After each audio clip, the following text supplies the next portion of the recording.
Hi friends, welcome back to our channel. Vishu birthday రోజు నేను cake చేశానని చెప్పానుక, వీడియో అయితే అప్లోడ్ చేయలేదు. ఈ వీడియోలో నేను కేక్ ఎలా చేశాను అని ఫుల్ ప్రాసెస్ అయితే చూపిస్తానండి. మరి ఇంకెందుకు లేట్, వీడియోలోకి అయితే వెళ్ళిపోదామా. ఒక మిక్సీ జార్ తీసుకొని దాంట్లో 1/2 కప్పు షుగర్ వేసుకున్నాను. 1/3 కప్ వచ్చేసి ఫ్లేవర్లెస్ ఆయిల్, 1/3 కప్పు పెరుగు వేసుకున్నాను. ఒక 4-5 డ్రాప్స్ వెనిలా ఎసెన్స్ వేసుకున్నానండి. ఇప్పుడు 3 టేబుల్ స్పూన్ అని పాలు వేసుకున్నాను. పాలు మనం తర్వాత కూడా వేసుకోవచ్చు. ఇప్పుడు మిక్సీ జార్ మూత పెట్టేసి ఇలా అంత క్రీమీ స్ట్రక్చర్ వచ్చేలా మిక్సీ పట్టేసుకోవాలి. దాన్ని అయితే పక్కన పెట్టేస్తాను. ఇప్పుడు ఒక బౌల్ తీసుకొని స్టైనర్ పెట్టుకున్నానండి. 1 కప్పు మైదా తీసుకున్నాను. దాంట్లోనే 1 టేబుల్ స్పూన్ అంతా బేకింగ్ పౌడరు, 1/2 టీ స్పూన్ అంతా బేకింగ్ సోడా, చిటికెడు ఉప్పు తీసుకున్నానండి. వీటన్నిటిని బాగా జల్లించుకోవాలి. ఇలా జల్లించుకున్నాక ఏమైనా రవ్వలుగా ఉంటే ఇలా ఫింగర్తో ప్రెస్ చేస్తే సాఫ్ట్గా వచ్చేస్తుంది మొత్తం. ఇందాక మిక్సీ పట్టి పక్కన పెట్టుకున్నాం కదా, ఇప్పుడు దాన్ని కూడా వేసుకొని అంతా కట్ అండ్ ఫోల్డ్ మెథడ్లో ఉండలు లేకుండా చక్కగా కలుపుకోవాలండి. ఇలా కలుపుకోవడం వల్ల పిండిలో హెయిర్ బబుల్స్ ఫామ్ అయ్యి కేక్ అయితే ఫ్లఫీగా వస్తుంది. మీకు కనిపిస్తుంది కదా, ఇలా ఉండలేకుండా చక్కగా అంతా కలిపేసుకోవాలి. నేనైతే కట్ అండ్ ఫోల్డ్ మెథడ్లోనే కలుపుతున్నాను. చూడండి, నేను వేసిన పాలు అయితే కరెక్ట్గా సరిపోయాయి. ఇలా ఉంటే సరిపోతుంది. ఇప్పుడు ఒక కేక్ టిన్ తీసుకొని దాంట్లో బటర్ పేపర్ పెట్టుకున్నానండి. ఈ పేపర్ ఇంట్లో రెడీ చేసిందే. ఈ వీడియో కింద నేను లింక్ ఇస్తాను. మీరు కావాలంటే నేను బటర్ పేపర్ ఎలా చేశానో కూడా చూడొచ్చు. ఇప్పుడు 2 సైడ్స్లో ఆయిల్ అప్లై చేసుకున్న తర్వాత కేక్ బ్యాటర్ అయితే ఇలా వేసుకుంటున్నాను మొత్తం. ఇప్పుడు ఒక 2 సార్లు ఇలా ట్యాప్ చేసుకొని అయితే పక్కన పెట్టుకున్నాము. ఇప్పుడైతే హీటర్ ఆన్ చేసి ఒక గిన్నె పెట్టుకొని దాంట్లో ఇసుక వేసుకున్నానండి. సన్న ఇసుక ఉంటుందిగా, నేను అది చూస్ చేస్తాను. బేకింగ్ అయినా బ్రెడ్ చేయడానికైనా దాంట్లో ఒక బౌల్ పెట్టుకొని ఇలా పైనుంచి కవర్ చేసి 5 మినిట్స్ అయితే ఫ్రీ హీట్ చేసుకోవాలి. 5 మినిట్స్ తర్వాత తీసి కేక్ని అయితే సెట్ చేసుకుంటున్నానండి. ఒక 30 మినిట్స్ బేక్ చేసుకుంటే సరిపోతుంది. ఇప్పుడు పైనుంచి అయితే మూత పెట్టాను. కేక్ చక్కగా బేక్ అవ్వడానికి ఇలా ఒక బౌల్లో వాటర్ తీసుకొని పెట్టుకున్నానండి. కేక్ని 30 to 40 మినిట్స్ అయితే బేక్ చేసుకున్నాము. ఐసింగ్ షుగర్ రెడీ చేసుకోవడానికి ఒక మిక్సీ జార్ తీసుకొని దాంట్లో 2 టేబుల్ స్పూన్ అంతా షుగర్ వేసుకున్నాను. 1 టేబుల్ స్పూన్ అంతా కార్న్ఫ్లోర్ వేసుకున్నానండి. ఇది విప్పింగ్ పౌడర్లోకి. ఇప్పుడు వీటన్నిటిని ఇలా పౌడర్లో మిక్సీ పట్టేసుకొని దీన్ని కూడా మనం పక్కన పెట్టేసుకున్నాము.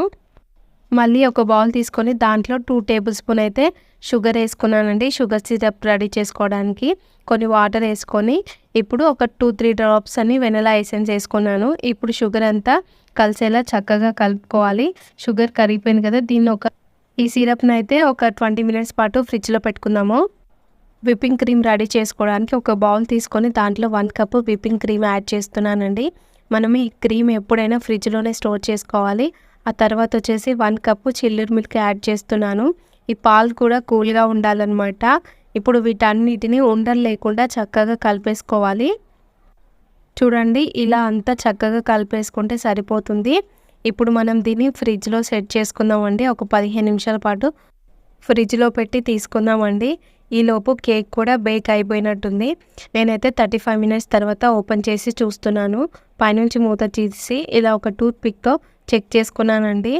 టూత్ పిన్ అయితే క్లియర్గా వచ్చేసింది, అంటే కేక్ బేక్ అయింది. కేక్ని పక్కకు తీసుకొని దీన్ని కంప్లీట్గా చల్లనిస్తాను. కేక్ చల్లారలోపు అయితే విప్పింగ్ క్రీమ్ ప్రాసెస్ చూద్దామండి. 15 నిమిషాల తర్వాత ఇలా క్రీమ్ని ఫ్రిడ్జ్ నుంచి బయటికి తీసుకొని అంతా చక్కగా కలిపేసుకుంటున్నాను.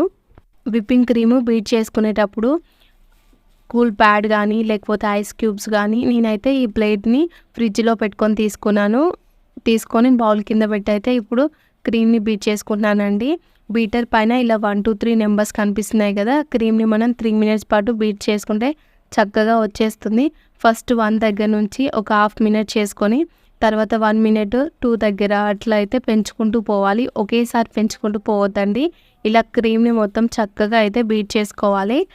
నేను జస్ట్ ఈ క్రీమ్ని 1.5 మినిట్ పాటు బీట్ చేసుకున్నానండి. ఇప్పుడు ఇందాక రెడీ చేసుకున్నాం కదా ఐసింగ్ షుగరు, దాన్ని మొత్తం వేసేసాను. ఇప్పుడు అంతా చక్కగా బీట్ చేసుకోవాలి క్రీమ్ని. క్రీమ్ స్టిఫ్గా వచ్చేస్తే సరిపోతుందండి. ఇలా చక్కగా అయితే బీట్ చేసుకోవాలి. క్రీమ్ చాలా బాగా వస్తుంది. నేను ఇక్కడ కంప్లీట్గా 3 మినిట్స్ పాటు క్రీమ్ని అయితే బీట్ చేసుకున్నానండి. బీట్ అయిపోయింది. చూడండి, ఇలా పైకి లేపితే క్రీమ్ అనేది కింద పడకుండొద్దు. ఇలా స్టిఫ్గా ఉండాలి. చాలా చక్కగా బీట్ అయిపోయింది కదా. ఇప్పుడు దీన్ని నేను కేక్ ప్రాసెస్ చేసేలోపు అయితే ఫ్రిడ్జ్లో పెట్టేసుకొని తీసుకుంటానండి. ఇక మనం కేక్ని అయితే డిమోల్డ్ చేసుకుందాము. ఇలా రివర్స్ తిప్పి ఒక్కసారి పైనుంచి కొడితే కేక్ అయితే చాలా ఈజీగా వచ్చేస్తుంది. చూడండి, హోమ్ మేడ్ బటర్ పేపర్ కదా, కొంచెం కూడా మాడిపోయినట్టే అవ్వలేదు. ఇలా రిమూవ్ చేస్తే చక్కగా వచ్చేస్తుందండి. ఇంట్లోనే బటర్ పేపర్ ఈజీగా చేసుకోవచ్చు. చూసారుగా, కేక్ అయితే చక్కగా రెడీ అయిపోయింది. ఇప్పుడు లేయర్లా కట్ చేసుకుందాము. ఫస్ట్ అయితే నేను కింది నుంచి ఒక నైఫ్ తీసుకొని ఒక లేయర్లా అయితే కట్ చేసుకుంటున్నానండి. కావాలంటే థ్రెడ్తో కూడా కట్ చేసుకోవచ్చు. నాకు ఇక్కడ నైఫ్ ఉంది కానీ నేను నైఫ్తో కట్ చేశాను. కేక్ అయితే చాలా స్పాంజీగా వచ్చింది కదా. ఇప్పుడు ఈ లేయర్ని అయితే పక్కన పెడుతున్నానండి. కొంచెం సెకండ్ లేయర్ కూడా కట్ చేసుకుంటున్నాను. నేను కేక్ కట్ చేసుకునేటప్పుడే కొంచెం విరిగిపోయింది. పర్లేదండి, కేక్ అయితే డెకరేట్ చేసుకోవచ్చు, చాలా బాగా వస్తుంది. ఇంకా విరిగిపోయిన ముక్కలు పక్కన పెట్టేసి మళ్ళీ కట్ చేశాను. నేను కేక్ కట్ చేశాక చూడండి ఎలా వచ్చిందో. ఇది కొంచెం తీసేసాను అనమాట. దీన్ని పక్కన పెట్టుకొని అయితే కేక్ని మనం డెకరేట్ చేసుకుందాము. అలా ఉన్నా ఏం పర్లేదు. ఇప్పుడు ఫ్రిడ్జ్లో నుంచి విప్పింగ్ పౌడర్ తీసి ఒక చిన్న బౌల్లో హాఫ్ వరకు వేసుకుంటున్నానండి. మిగతా హాఫ్ డెకరేషన్ చేసేటప్పుడు యూస్ చేస్తాను కదా. ఇలా బౌల్లో అయితే వేసుకున్నాను. దీన్ని ఫ్రిడ్జ్లో పెట్టుకుంటాను. ఇప్పుడు ఒక ప్లేట్ తీసుకొని పైనుంచి అయితే క్రీమ్ బౌల్ పెట్టుకుంటున్నానండి. ఇది కంపల్సరీ. ఇది ఉండడం వల్ల క్రీమ్ మెల్ట్ అవ్వదు. ఇప్పుడు ఒక ప్లేట్ తీసుకున్నానండి. దానికి కొంచెం విప్పింగ్ క్రీమ్ అప్లై చేశాను. నా దగ్గర వేరేవి అయితే లేవండి, ఇంట్లో కదా, ఇలాంటి ప్లేట్స్ యూస్ చేసినా ఏం పర్లేదు. ఇప్పుడు పైన లేయర్ అయితే తీసుకొని దానికి షుగర్ సిరప్ అయితే చక్కగా అప్లై చేస్తున్నాను. నేను చేసేది కూల్ కేక్ కాబట్టి ఎక్కువ సిరప్ అయితే అప్లై చేసుకున్నాను. పైనుంచి కొంచెం క్రీమ్ వేసానండి. క్రీమ్ వేసి మొత్తం చక్కగా స్ప్రెడ్ చేసుకోవాలి. చూడండి, ఇలా అయితే చక్కగా స్ప్రెడ్ చేసుకున్నాం కదా. ఇప్పుడు సెకండ్ లేయర్ పెడుతున్నాను. ఇది కొంచెం బ్రేక్ అయిపోయింది కదా, అయినా పర్లేదండి, మనకేం కనిపించదు బయటికి. ఇలా అయితే రౌండ్ షేప్లో నేను దీన్ని అడ్జస్ట్ చేసుకుంటున్నాను. చూడండి, ఇలా అయితే మొత్తం చక్కగా అడ్జస్ట్ చేశాను. ఇప్పుడు దీనిపైన కూడా మనం షుగర్ సిరప్ని అప్లై చేసుకొని కొంచెం క్రీమ్ని అప్లై చేసుకొని చక్కగా అయితే స్ప్రెడ్ చేసుకున్నాము. కొంచెం నిదానంగా క్రీమ్ని అయితే అప్లై చేసుకోవాలి. మనం చిన్న చిన్న పీసెస్ అయితే అడ్జస్ట్ చేశానుగా, అవి పక్కకు జరుగుతూ ఉంటాయండి. అలా జరగకుండా ఇలా మొత్తం క్రీమ్ని అప్లై చేసుకున్నాను కదా. పైనుంచి మూడో లేయర్ కూడా పెట్టేశానండి. పెట్టిన తర్వాత చక్కగా అడ్జస్ట్ చేసుకొని షుగర్ సిరప్ మొత్తం అప్లై చేసుకుంటే సరిపోతుంది. ఆ పైనుంచి మరి కొంచెం క్రీమ్ తీసుకొని అయితే ఇలా చక్కగా స్ప్రెడ్ చేసుకుంటున్నానండి. పైనుంచి క్రీమ్ అప్లై చేస్తూ ఇలా సైడ్స్ కూడా ఉన్న క్రీమ్ అంతా చక్కగా అప్లై చేసుకోవాలి. ఇలా అప్లై చేసుకున్నాక దీన్ని ఒక 15 నిమిషాల పాటు ఫ్రిడ్జ్లో పెట్టి తీసుకుందామండి. 15 నిమిషాల తర్వాత మళ్ళీ కేక్ అయితే బయటికి తీసుకొచ్చాను. ఇప్పుడు ఉంది కదా, మిగతా క్రీమ్ని అయితే పైనుంచి వేసేస్తున్నానండి. వేసి మంచిగా క్రీమ్ అయితే చక్కగా అప్లై చేసుకోవాలి. క్రీమ్ని పైనుంచి అప్లై చేసుకుంటూనే ఇలా సైడ్ నుంచి కూడా చక్కగా అప్లై చేసుకుంటే సరిపోతుంది. ఈ కేక్స్ కొత్తగా చేసేవారికి కొంచెం టైం పడుతుంది. నాకు కూడా అంత ఎక్స్పీరియన్స్ ఏం లేదు. ఇలా అయితే మొత్తం క్రీమ్ స్ప్రెడ్ చేసుకున్న తర్వాత కింద అంటిన క్రీమ్ని అయితే ఒక క్లాత్తో చక్కగా క్లీన్ చేసుకున్నానండి. ఇప్పుడు మిగిలిన క్రీమ్లోకి కొంచెం పింక్ కలర్ యాడ్ చేస్తున్నాను. మా పిల్లలకు పింక్ ఫేవరెట్ కలర్ అనమాట.